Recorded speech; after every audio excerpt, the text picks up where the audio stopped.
যে দিদি একদিন হাজার হাজার দিদির চোখের জল মুছিয়ে এসেছেন, আপনারা কোনোদিন ভেবেছিলেন যে সেই দিদিকেই আবার নতুন করে চোখের জল ফেলতে হবে?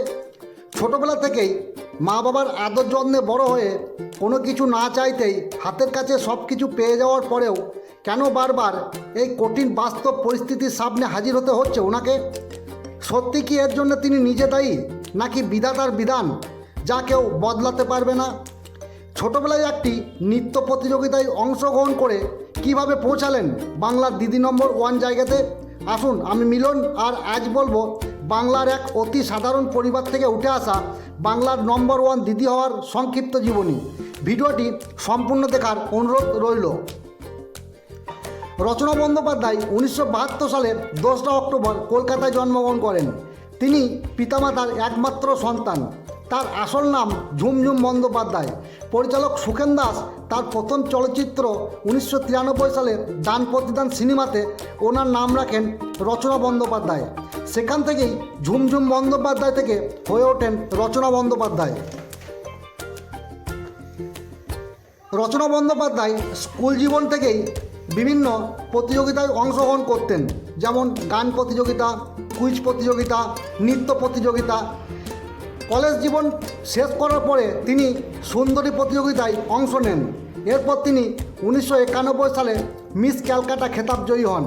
এরপর তিনি চলচ্চিত্র জগতে আসার ইচ্ছা প্রকাশ করেন। 1993 সালে সুখেন দাসের পরিচালনায় দান প্রতিদান চলচ্চিত্রে অভিনয় করে তিনি প্রচুর জনপ্রিয় হয়ে ওঠেন এবং ঝুমঝুম বন্দ্যোপাধ্যায় থেকে রচনা বন্দ্যোপাধ্যায় নামের পরিচয় লাভ করেন। এটি ওনার প্রথম সিনেমা বলতে পারেন। এই সিনেমাটিতে জনপ্রিয় হওয়ার ফলে ওনার কাছে অন্য রাজ্যের পরিচালকদের কাছে থেকেও অনেক সিনেমার কাজের সুযোগ আসতে থাকে।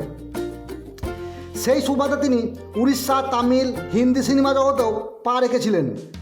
উড়িষ্যা সিনেমা জগতে পা দেওয়ার পর ওনার সাথে সিদ্ধান্ত মহাপাত্র নামের এক ব্যক্তির পরিচয় হয়। পরে ওনারা দুইজনের বিবাহ বন্ধনে আবদ্ধ হন। বেশ কয়েক বছর একসাথে সংসার করার পর ওনাদের জীবনে দাম্পত্য কলহ দেখা দিয়েছিল। ওনারা বিবাহ বিচ্ছেদের সিদ্ধান্ত নেন এবং রচনা বন্দ্যোপাধ্যায় উড়িষ্যা থেকে বাংলাতে চলে আসেন। উড়িয়া ভাষাতে সিদ্ধার্থ মহাপাত্রের সাথে ওনার অনেক সিনেমা রয়েছে।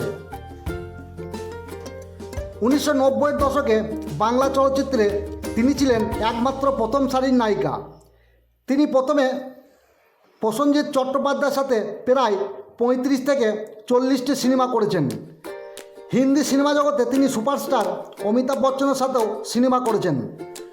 উড়িষ্যা থেকে চলে আসার পর প্রবাল বসুকে বিয়ে করেছিলেন। ওনার একটি ছেলেও আছে, ওনার নাম পনিল বসু। সেই সময় বিধাতা যেন ওনার জীবনে ঘোর অন্ধকার নিয়ে এলো।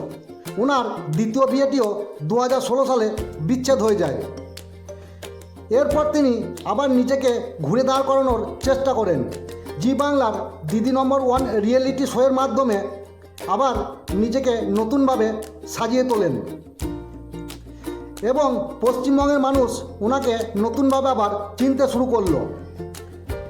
সিনেমাগতে ভালো অভিনয়ের জন্য তিনি বেশ কিছু সম্মানীয় পুরস্কারে পুরস্কৃত হয়েছিলেন, যেমন কলাকার পুরস্কার, টেলি সম্মান, ভারত নির্মাণ পুরস্কার, উড়িষ্যার রাষ্ট্রীয় চলচ্চিত্র সম্মান, এছাড়াও আরও অনেক কিছু। তিনি 2024 সালে রাজনৈতিক দলে নাম লেখান ও তৃণমূল কংগ্রেসের টিকিটে এমপি নির্বাচিত হন।